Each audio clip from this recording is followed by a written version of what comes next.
Hey guys. As a Batman hater, I am here to talk about Batman and really liking the comics I read. When I say Batman hater, it is for clickbait purposes. I've watched maybe two Batman movies, live action, and read zero comics in my life other than the last month or two. Did I really ever have an opinion on Batman for real? No. I didn't. So that was just to lure you in. Sorry. I am here to talk about Batman though. I recently read, what is it? Haunted Night, The Long Halloween, Dark Victory, and Catwoman When in Rome. I just wanted to talk about it because I really enjoyed it. I am someone that would constantly say that I don't really care about Batman. He's not my favorite, blah, blah, blah. Come to find out, my mom did tell me, what are you talking about? You had a whole Batman phase when you were a kid. So I'm a liar, basically. And now I am finding that love again for Batman. I do have notes. That's why I'm recording. I did not organize these notes at all. These are notes of me just rambling to my phone and then trying to put bullet points. We'll see how this goes. There are a few questions that I've seen people ask and try and answer when it comes to Batman that I've seen kind of question in the Batman comics as well. So I wrote those down to maybe give my answer. This is specific to the Long Halloween series as well. So one more general question: is Batman's presence the reason why there is so much crime in Gotham City? Is it his fault to carry? Do we blame him? My answer is really no. I find it weird, and again, like I said, I this is all I've read of Batman. I'm reading Robin Year One now, but before Haunted Night, I had read zero Batman comics, so I may completely be missing a lot of context. But I really think that it's a weird thing to suggest that someone who is striving for justice and cleaning up the streets is to blame for more crime. It's like the criminals are to blame for the crime. I don't think him taking big risk and doing something huge to try and clean up the city should be something that we blame. I feel like that's very backwards. I don't really have anything else to say to that because to me it's common sense, but clearly this is something that is constantly being talked about within the community. I'm just going to stop because I might be missing something. The next question is, who is Holiday? Because it was very confusing. Clearly there's a lot of different people that could be Holiday. We don't really get a for sure answer. Unless we do, and I'm about to sound really stupid, I feel like multiple people were Holiday. I feel like Holiday was a name given to a string of murders. People took advantage of that. Everyone's going to blame this unknown Holiday. I can unalive people on holidays because then it's just going to be blamed on this mysterious unknown Holiday. So I feel like multiple people took advantage of that. I think Harvey Dent was Holiday. I think Gilda Dent is Holiday. I think Alberto was Holiday. I think Sophia was Holiday. I don't know if that's correct. Like I said, I don't know if there is an actual answer and I just completely just missed it. I think it was a little bit of everyone and it was just under this umbrella term of Holiday and one person got the blame. And then the next question is, was it right for Batman to take on Robin? I feel like the real answer is no. It was not right for this random man to adopt a child that was very recently orphaned just because he was also an orphan. Obviously not. I feel like a lot of it was just Batman projecting his trauma onto Dick Grayson and him just kind of trying to fix his childhood and his trauma through Dick Grayson, if that makes any sense. Like when a parent feels like they didn't get to do what they wanted to do with their life, so then they have a kid and they kind of like micromanage the kid to live the life that they want. That's not right. That's going to traumatize the kid.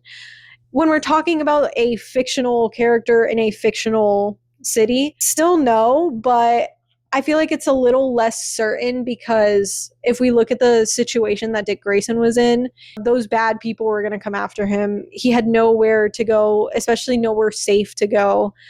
I don't know what would have happened to him. Bruce gave him the ability to fight back and to have a home and be surrounded by people that care about him.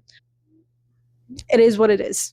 Now I'm going to go through just things that I really enjoyed about this that I don't know if it's just in this series of Batman or this is a regular thing in most of Batman comics. So just keep that in mind. Yeah, just how this has really made me excited to start reading Batman comics. I've made myself a whole list of what order to read and to read the Robins and the Teen Titans. So one big thing was Alfred. I love Alfred in these comics. I feel like if you just read it, he seems like just such a small part, but I feel like he is really a huge part in Bruce's life.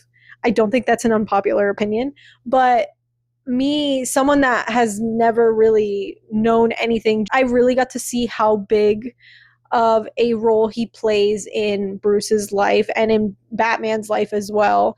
And something that really interested me that kind of goes with this point of loving Alfred is this, I guess we'll use the word concept of Bruce feeling alone and constantly feeling alone. He feels alone, but he's also isolating himself. I feel like it was a great concept to read about because he's not alone. He's never alone. He's usually just isolating himself, yet the people in his life find ways to be there for him. We see Alfred, there's multiple times where Bruce is overworking himself and Alfred is there to try and get him to rest and do what he needs to do to rest and sleep. And when he's going through all the evidence of all these killings, Alfred is there to make sure that he is still grounded, letting him know you have this as Bruce. Bruce has to do this. It's this holiday. You have these plans. You should do this. You shouldn't be alone on this day. Just kind of keeping him as he's not just Batman, making sure he doesn't slip into falling into Batman and just forgetting about his life as Bruce. I thought that was really sweet. There's even moments where I think it was during the Hangman killings, the one of the clues, I forgot what he thinks it is, but Alfred looks at it and he's like, maybe it's this. And it helps the investigation. Alfred just kind of reminds him, like, you don't need to do this alone. You have people that will help you. And then when Robin gets introduced, that whole thing of, I believe it's Dick Grayson that he is looking at the clues. He figures out what it actually is. It really moves the investigation. There's just a lot of little scenes that show that he's not alone. Even with Selina, I don't know if I'm reading it right, but I love their relationship. I love how Selina, I think it's on Thanksgiving, Bruce Wayne is thinking about how difficult Thanksgiving is for him because he always thinks about his father. Selina is there sitting, just them two at a huge table in silence, and I can't remember what she says, but she's like, I'm here, you know? I just thought that was a very personal and genuine scene. It made me feel like I love them together. Yeah, I love that. And then more on Alfred, I love how we see him go to Bruce's parents' graves to talk to them about him and his perspective on Bruce's upbringing and his growth and him as an adult and kind of his regrets of decisions he's made trying to raise Bruce correctly. And then there's a scene when Dick Grayson first gets adopted by Bruce Wayne. He finds his way to Bruce's parents' room and Alfred finds him.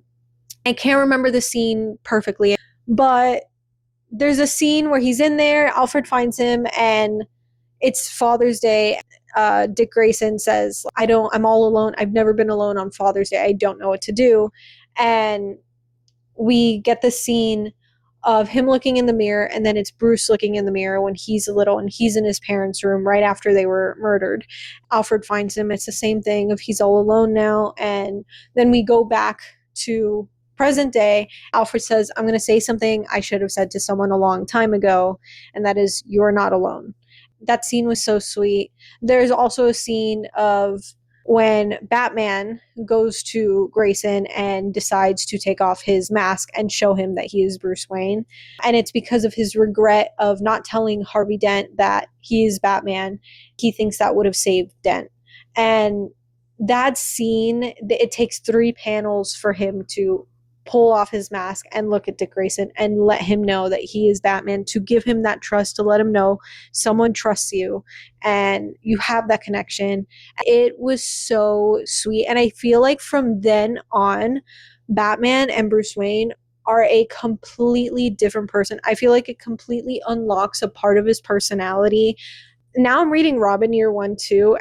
It might just be because it's a different writer, it's in a different perspective, but Bruce Wayne is so silly. I love it.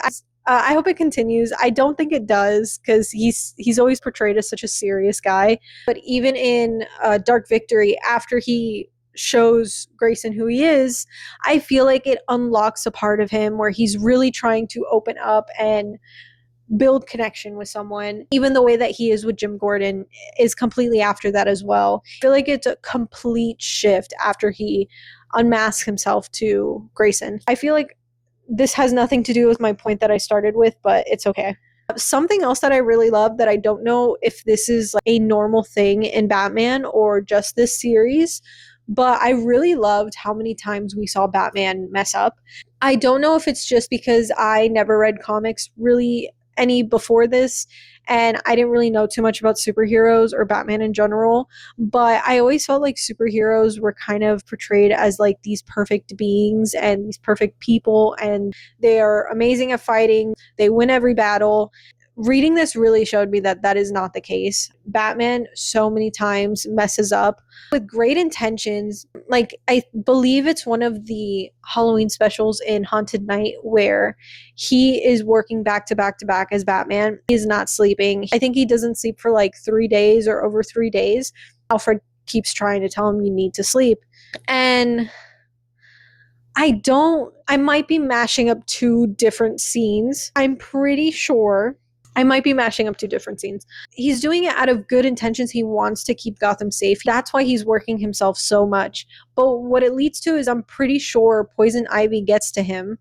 No, I think I'm thinking of he gets the fear juice from the Scarecrow. I don't know. There's a scene where he's kind of being reckless with good intentions, like I said.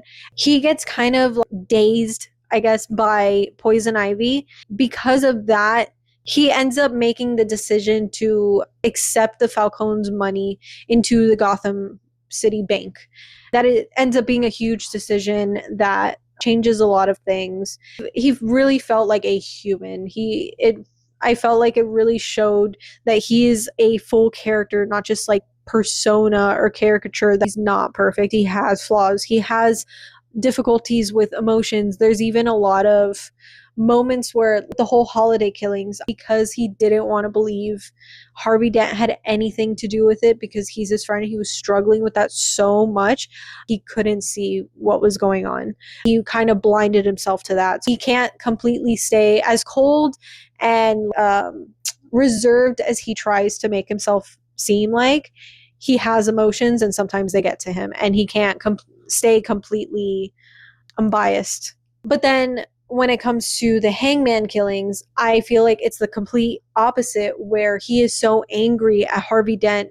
He's dealing with loss of losing Harvey Dent, not just as a friend, but like Harvey Dent is basically, he doesn't exist anymore, the person that he was to anyone.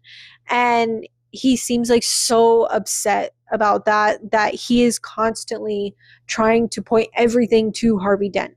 I feel like this whole series, we really got to see Batman's humanity. I don't know if that was the purpose. I really enjoyed that. I feel like it was a great place to start. I really need to read Batman Year One.